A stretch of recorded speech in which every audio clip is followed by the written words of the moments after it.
Olá, alunos! Eu sou a professora Marília e esta é a aula de Química. Vamos começar? Os objetivos dessa aula: conhecer o que é cinética química, como ela influencia no cotidiano, identificar alguns processos de velocidade das reações aplicados no dia a dia, entender como as velocidades das reações influenciam em nossas ações e praticar o conhecimento com questionamentos e atividades. Falando nos questionamentos, as 3 perguntinhas da aula. O que é cinética química? Onde conseguimos ver a velocidade das reações no dia a dia? E você já usou algum item para acelerar ou retardar uma reação?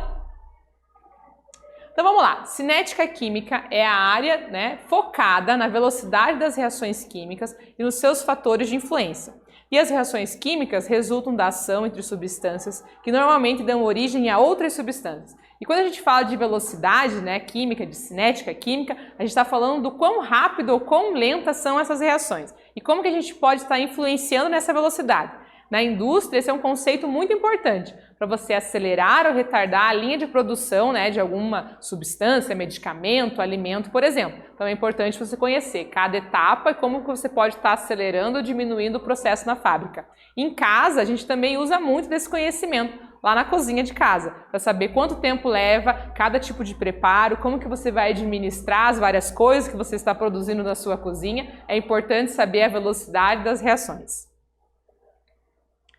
O estudo da velocidade das reações é muito importante não apenas em termos industriais, elas também estão presentes no nosso dia a dia. Por exemplo, quando guardamos um alimento na geladeira, estamos retardando a sua decomposição. A gente vai ver que a temperatura é uma das coisas que influencia na velocidade das reações. Então, se deixar fora da geladeira faz estragar mais rápido, colocar lá na geladeira e diminuir a temperatura, conserva o alimento, faz com que as reações de apodrecimento demorem mais para acontecer. Quando usamos uma panela de pressão, estamos acelerando o cozimento dos alimentos, A panela de pressão faz com que cozinhe muito mais rápido. E aí a velocidade média, Durante uma reação, os reagentes serão consumidos e os produtos serão formados. E a velocidade média é a razão entre a quantidade que será consumida ou produzida em um determinado intervalo de tempo. E aqui no gráfico a gente consegue notar, que o reagente varia negativamente e o produto varia de forma positiva. Então o reagente vai diminuindo a quantidade com o passar do tempo e o produto que não existia começa a aparecer com o passar do tempo.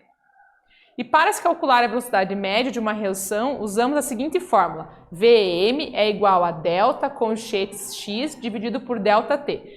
A equação é bem parecida com aquela da velocidade média lá da física, dos conceitos da velocidade média do carro, por exemplo. Mas a gente vai trabalhar com a variação da quantidade de reagente ou de produto formado e o intervalo de tempo, ΔT. Lembrando que aqui para a química a gente faz o nosso VM, a velocidade média, em módulo, então os valores vão ser sempre positivos. Lá na física, quando a gente vê um valor de velocidade ou de velocidade média negativa, normalmente significa que o trajeto está feito no sentido contrário. Aqui, as nossas substâncias não andam nem para frente nem para trás. Por isso, as quantidades aqui, os valores vão ser sempre números positivos.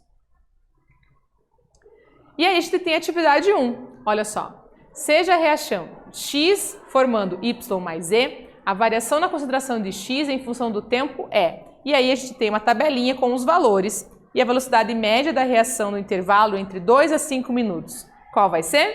Agora é com vocês.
Vamos para a correção da atividade? Olha só, o enunciado tem uma reação genérica do X formando o Y mais Z, e aí a gente tem a concentração aqui, né, em mols por litro do X e a passagem do tempo em segundos. Então, né, o tempo 0, 120, 300, 540 e como que foi variando a concentração do X no passar do tempo. E aí ele quer saber a velocidade média da reação no intervalo entre 2 e 5 minutos. E aí fica assim, né? A primeira coisa que a gente pode fazer é reunir todos os dados, né, que o exercício estava fornecendo numa tabelinha. Então, a gente tem VM, que é o que a gente quer descobrir, a velocidade média, o ΔX final e inicial, né? Então, a gente sai lá de 0,4 para 0,7, temos menos 0,3, mas já sabemos que vamos trabalhar em módulo e que o resultado vai ser positivo. E o ΔT, final menos inicial, né? Quando a gente tem delta, é sempre assim, né? Final menos inicial, a gente vai ter 3. Como a gente tem lá os nossos valores de tempo em segundos, a gente precisa converter esses valores para minutos. Então, 120 segundos, né? Vão ser 2 minutos, 305 e 540, 9. Então, aqui a gente já tem a conversão do tempo. E aí a gente vai usar esses cálculos que a gente fez aqui. Ele quer a variação, né, entre 5 e 2, então a gente vai pegar os valores dessa parte aqui, e aí a gente tem então o menos 3 aqui em módulo, né, que é o ΔX, e o valor de tempo 3. Fazendo a divisão, a gente vai ter uma velocidade média de 0,1 mol por litro por minuto, é a velocidade para essa nossa reação aqui no intervalo que o exercício pediu, certo? Vamos para a atividade 2?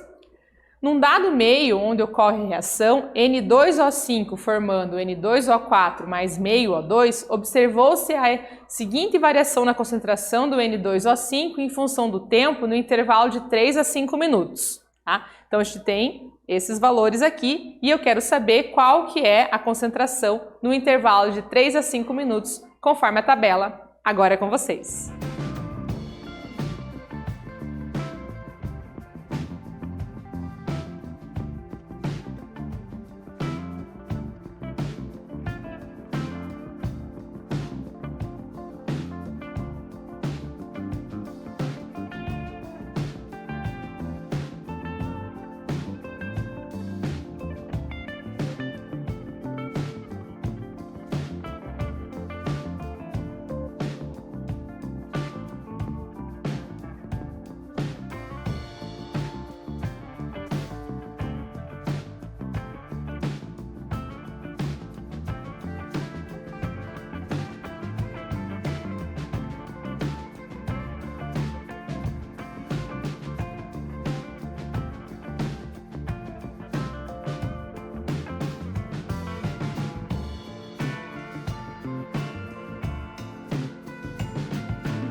Vamos para a correção da atividade.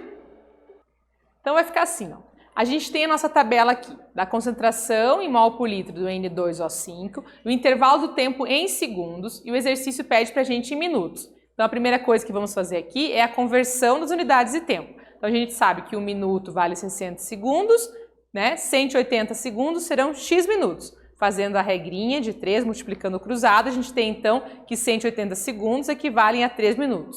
Da mesma forma, os nossos 300 segundos equivalem a 5 minutos. E aí a gente vai fazer Vm é igual à variação da concentração do N2O5, então a gente usando os valores 0,180 menos 0,200, dividindo pelo intervalo de tempo, né, o nosso ΔT, 5 menos 3. Fazendo a continha, a gente vai ter a divisão 0,01. Aqui o resultado está negativo, mas lembrando que trabalhamos em módulo, né? Então a gente tem uma velocidade média de 0,01 mol por litro por minuto para a atividade 2, certo? Agora vamos falar um pouquinho sobre a teoria das colisões. Então a reação ocorre através da colisão efetiva entre as partículas, isto é, o choque entre os reagentes que envolve energia suficiente e orientação espacial adequada. Então quando eu tenho uma reação química, eu tenho sempre os meus reagentes. Esses reagentes, eles devem colidir, ou seja, bater uns com os outros. Estamos falando de coisas, né, invisíveis aos nossos olhos aqui, né, das nossas moléculas, dos nossos reagentes, nossos átomos colidindo. Então eles têm que colidir. Precisa se dividir, se separar a ligação que mantém os reagentes para que elas possam se encontrar esses átomos e novos rearranjos para formar os produtos. E isso acontece com uma direção correta e uma energia suficiente. Quando isso ocorre, forma-se o complexo ativado. Este é o estado de transição entre a quebra definitiva das ligações dos reagentes e a formação completa das ligações dos produtos. Então a gente tem um exemplo, né? A gente tem um HH aqui e II. Então temos dois reagentes que estão colidindo numa direção correta, com uma velocidade, uma energia necessária, vai se formar o complexo ativado e depois sim a gente tem a formação final do produto. Então o complexo ativado, de certa forma, é o meio do caminho entre os reagentes e a formação dos produtos. Quais são os fatores, então, que interferem na velocidade das reações?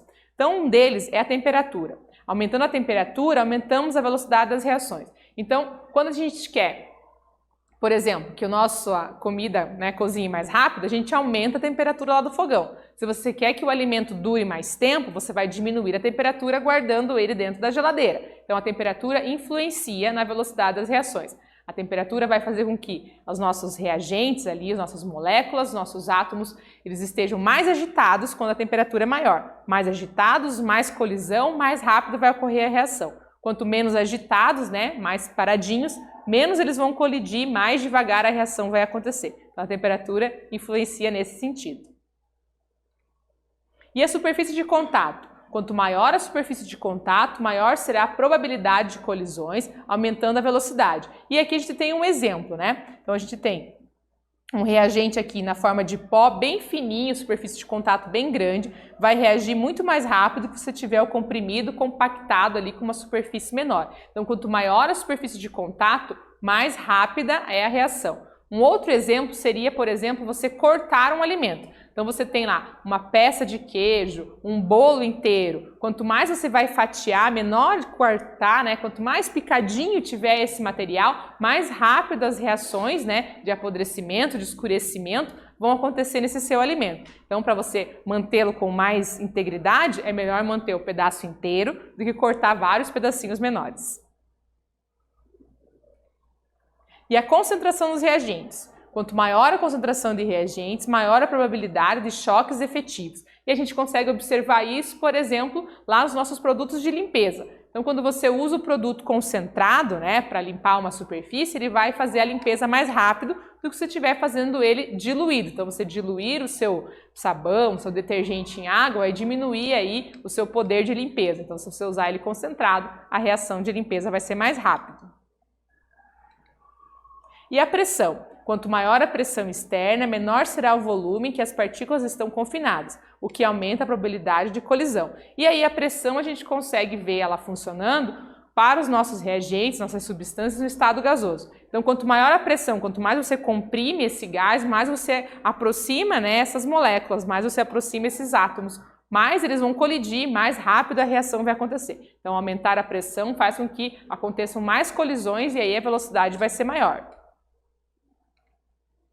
E o catalisador também vai influenciar na velocidade das reações. São substâncias que aumentam a velocidade das reações, diminuindo a energia de ativação. Então, o catalisador é uma substância que você adiciona na sua reação, ela não vai participar do produto final, mas ela faz com que aconteça de maneira mais rápida o processo da reação. E aí, graficamente, a gente pode observar isso, né? Então, a gente tem aqui a energia de ativação, que é a seta, como se fosse a dificuldade para aquela reação acontecer. Sem o catalisador, veja que o gráfico é bem alto, né? A dificuldade aqui é bem grande, precisa vencer toda essa barreira representada pela energia de ativação.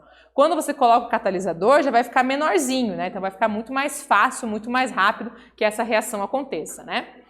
E a gente observa isso, por exemplo, na decomposição da água oxigenada, que acontece naturalmente. Se você deixar o frasco da água oxigenada aberta, ela vai se decompor, né? Em hidrogênio e oxigênio. Quando você pinga água oxigenada num ferimento onde tem sangue, existe uma enzima que é um catalisador natural, faz com que essa decomposição aconteça muito rápida. E aí você pinga água oxigenada num ferimento que está aberto ali com sangue, você vai ver aquela efervescência que acontece, né, o desprendimento do gás, a decomposição da água oxigenada acontecendo de maneira mais rápida. Os produtos seguem sendo o mesmo, mas o fato de estar em contato com a enzima presente no sangue, o processo acaba sendo mais rápido. Vamos fazer a atividade 3 agora? Você sabe qual é a relação entre o uso da panela de pressão e a cinética química? Explique como a panela de pressão atua diminuindo o tempo de cozimento dos alimentos. Agora é com vocês.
Vamos para a correção do exercício? Olha só, em outras palavras, ele quer que você explique como que a panela de pressão funciona.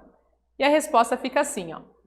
A pressão é um dos fatores que altera a velocidade de uma reação química, isto é, quanto maior a pressão, maior a velocidade da reação. Desse modo, a pressão interna aumenta à medida que a panela de pressão é aquecida. Como internamente na panela a pressão é maior do que a pressão atmosférica, a água entra em ebulição em temperaturas mais elevadas, aproximadamente de 120 graus, e o alimento acaba por cozinhar mais rápido, isto é, em menor tempo. Em outras palavras, né, a nossa panela de pressão só funciona com água dentro. E aí a água que vai aquecendo evapora, o vapor fica preso e pressiona a água para ela se manter líquida e por isso ela vai precisar de mais temperatura para entrar no processo de ebulição. Então 120 graus, a água está líquida ainda dentro da panela de pressão. Na panela aberta ela alcança no máximo 100 e aí na panela de pressão com mais temperatura vai cozinhar bem mais rápido o alimento. Agora vamos ver a atividade 4? Sabemos que quanto maior a concentração, mais veloz é uma reação. Levando essa informação em consideração, responda: por que o álcool 99,6% não é utilizado na asepsia no combate aos micro-organismos? Agora é com vocês.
Vamos para a correção da atividade? Olha só. Quando se utiliza o álcool com concentrações de 99,6 gl, por exemplo, evapora rapidamente e não consegue desnaturar as proteínas dos micro-organismos. Portanto, não mata os micro-organismos. O álcool 70 possui uma ótima concentração para o efeito da asepsia contra os micro-organismos, pois a desnaturação das proteínas dos micro-organismos é realizada mais eficientemente na presença da água, pois esta facilita a entrada do álcool para dentro da bactéria e também retarda a volatilização do álcool, permitindo maior tempo de contato. Nessa concentração, o etanol destrói bactérias vegetativas, porém esporos bacterianos ainda podem ser resistentes. Então a concentração aqui, se for muito alta para o álcool, ele evapora muito rápido e não dá tempo de fazer a morte dos micro-organismos. A concentração 70% é ideal para fazer a limpeza, a asepsia, e para matar os micróbios. E as curiosidades da química? Trouxe uma reportagem para vocês e você pode acessá-la completa através do QR Code. E o enunciado é assim, ó: novos materiais aumentarão a eficiência de catalisadores. A partir da produção controlada de nanoestruturas metálicas vazias, invisíveis a olho nu, ocas por dentro e muito mais finas que um fio de cabelo, foi possível aumentar a superfície de contato desses materiais, que são responsáveis por provocar as reações químicas que acontecem nos catalisadores, aumentando sua eficiência e a produtividade das indústrias. De acordo com o químico, a diminuição progressiva de tamanho das nanoestruturas aumenta sua área de superfície e, em consequência, o número de átomos expostos. A redução do tamanho é uma ferramenta para maximizar a exposição atômica e assim aprimorar o desempenho catalítico. Então a reportagem vai falar sobre a superfície de contato, e o aumento da velocidade das reações. Bem interessante ler por completo. E o que estudamos nessa aula? Conhecemos o que é cinética química e como ela influencia no cotidiano. Identificamos alguns processos de velocidade das reações aplicados no dia a dia. Entendemos como as velocidades das reações influenciam em nossas ações e praticamos o conhecimento por meio de questionamentos e atividades. Espero que vocês tenham gostado e até breve!